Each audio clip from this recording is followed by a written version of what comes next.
Hello and welcome to HITC Sport. Right, every year we get top players embroiled in relegation battles. We even had future Champions League winners scrapping for survival. But who was the best player from every Premier League season to narrowly avoid being relegated to the Championship? From 2020 all the way back to 2007, because I haven't got time to go any further back, this is every season's best player who nearly went down. 2020, Jack Grealish. We're going to work our way back through history, meaning we start things with one of the weirdest Premier League seasons ever. Covid put football and life on hold in March last year, forcing the Premier League to take a break. We all sat at home watching reruns of Friends and burning banana bread, while Jack Grealish was at home himself, twiddling his thumbs in a panic that he might have to play Championship football again. Okay, he wasn't always at home. Grealish has come a long way since being the annoying floppy-haired kid with small socks. Now he's a floppy-haired man with small socks who can be a talisman. Villa relied on him so much last season, but even he nearly wasn't enough to keep them up. They survived on the final day, with Jack Grealish at the heart of the action once again, scoring at both ends to set up a nervy finish. In the end, Villa stayed up, the players celebrated wildly, Roy Keane got annoyed, and Jack Grealish sent a big box of beers to the guy at VAR for the cataclysmic error that kept them up. 2019, Yves Bissouma. The relegation battle in 2019 wasn't too intense, to be honest. Huddersfield were basically just there to make up the numbers, while Fulham's expensively assembled squad didn't even come close to surviving. They're still paying the price now, with Jean-Michel Seri going on a loan tour across Europe before he's even allowed to play at Craven Cottage again. And to think, Barcelona wanted him once upon a time. He'd probably get a game nowadays though. Brighton were the closest team to going down in place of Cardiff, but Chris Hughton's resilient Seagulls stayed in the division. This might be revisionist history based on recent form, but Yves Bissouma was probably the best player to avoid relegation, and thank goodness he did. Otherwise he probably wouldn't have improved so much under Graham Potter, and he'd probably go for big money this summer. If not, he can probably get a job as a wrestler with a super kick like that. 2018, Dusan Tadic. In 2018, Dusan Tadic was nearly relegated with Southampton.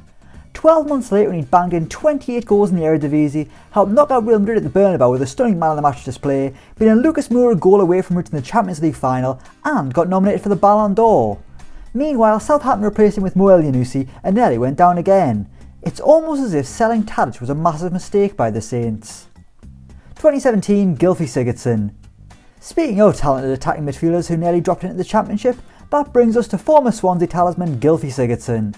It was a minor miracle that the Swans stayed in the Premier League that season, at the end of the year with more managers than I've got YouTube channels.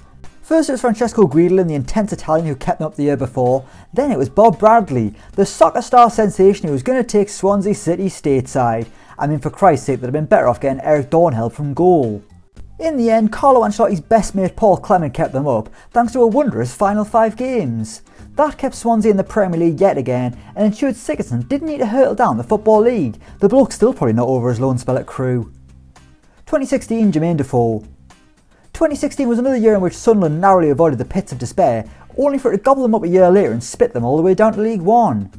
Sam Allardyce was the mastermind behind their 2016 survival, another incredible achievement for Big Sam alongside his 100% win record for England and drinking the most wine out of a pint glass in Salou 2010. Sunderland had a weird squad that season. It was a mix of European names, the future England #1, a child groomer and former Premier League winners. But it was Jermaine Defoe who was their talisman, with his 15 goals keeping Sunderland in the Premier League and sending their rivals Newcastle down, much to the joy of the supporters and the anguish of reserve goalkeeper Steve Harper. Look at the sadness in his eyes, he's like that dog off Twitter years ago. 2015, Moussa Sissoko.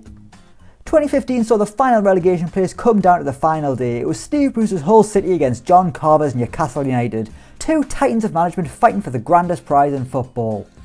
The final day of this season will always be remembered for Jonas Gutierrez's emotional goal following his battle with cancer, but it was actually Moussa Sissoko who got the ball rolling for Newcastle. The Magpies had been in free fall since the turn of the year, despite having Moussa Sissoko in their ranks claiming he should be a Champions League player. 1 year later he was a Championship player, suffering relegation with the Magpies. But at least he did a good warm-up in the Euros and got himself a move to Spurs. 2014, Ben Foster. This one would have been so much easier if Nicolas Anelka hadn't got himself the sack. 2014 was a strange season looking back. You had Ole Gunnar Solskjaer taking Cardiff down, Ryan Giggs was taking temporary charge of Man United, and Fulham having anyone and everyone as manager. West Brom was strange too, as they went rogue and brought in Pepe Mel, a guy who's never been seen on English shores since, with a hairline so bad he can't even get through passport control anymore. But part of that West Brom team that did stay up was YouTube sensation Ben Foster, a top goalkeeper who hadn't got his hands on a GoPro at that point in time. If Ben Foster's doing YouTube now, does that mean we get to be professional footballers? Because if so, I seriously need to start going for a run. I'm tired just thinking about it. 2013 Hatton Ben Arfa. Another year, another relegation battle for Newcastle, and that's despite the fact they reached the quarter-finals of the Europa League this season.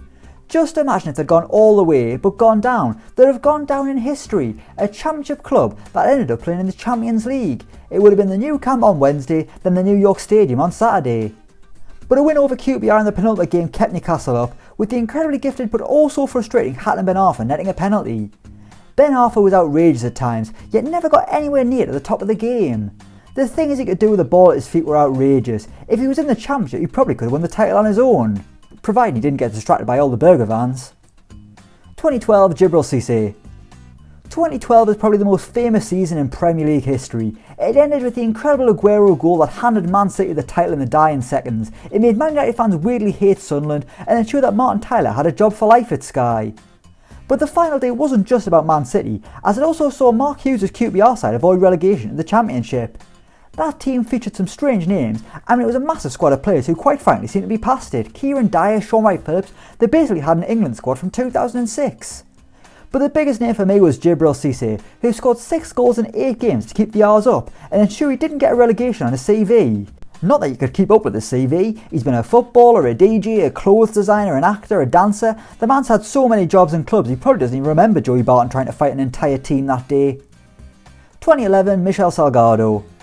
The 2011 relegation battle was incredible, with multiple teams still battling it out on the final day. Wolves survived, but this was before the days when they knew what Portugal was, so the best player I've got is coming from Blackburn Rovers.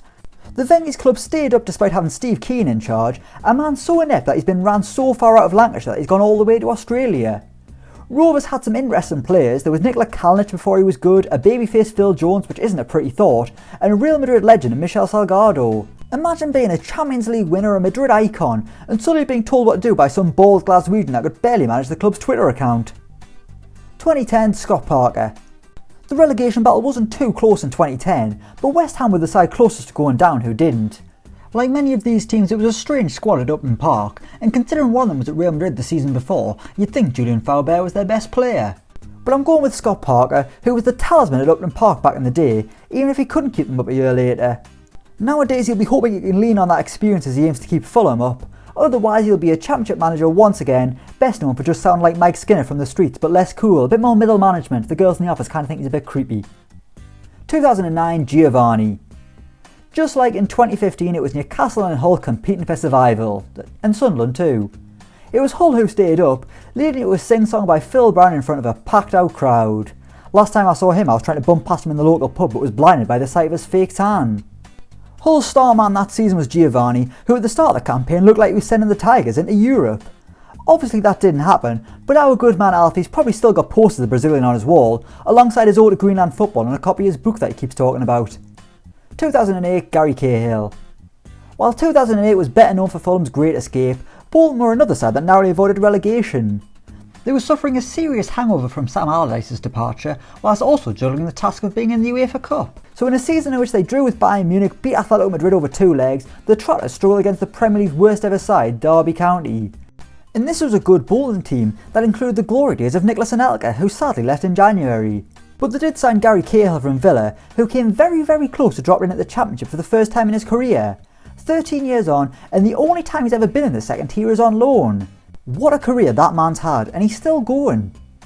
And finally, 2007 Carlos Tevez. If West Ham had gone down in 2007, they suddenly would have had the best player the Championship has ever seen. Carlos Tevez was very nearly relegated to the second tier of English football. That's probably not what he imagined when he was hired on a plane with Javier Mascherano and forced to look happy with a shirt alongside Alan Pardew. He didn't even have a clue who he was. But while Mascherano jumped ship early, Tevez stuck around for the fight and kept his new club up on the final day with a winner at Old Trafford. Sure, it cost the club millions of pounds in court and the future to Sheffield United, but the moment was incredible, providing you weren't a Blades fan. Would Carlos Tevez have enjoyed the Championship? Who knows? But considering this is a guy who went to Disneyland instead of the World Cup, I doubt he would have hung around for the trip to Middlesbrough. So there we have it, that is the best player who very nearly got relegated every year in the Premier League from 2007 all the way to 2020. Let me know what you think in the comments below. Who will it be this year? Who will be the best player to narrowly avoid relegation? Let me know in the comments down below. You can follow me on Twitter, I'm at HITC James. As always, don't forget to like, share and subscribe to HITC Sport. And until next time, we will see you around.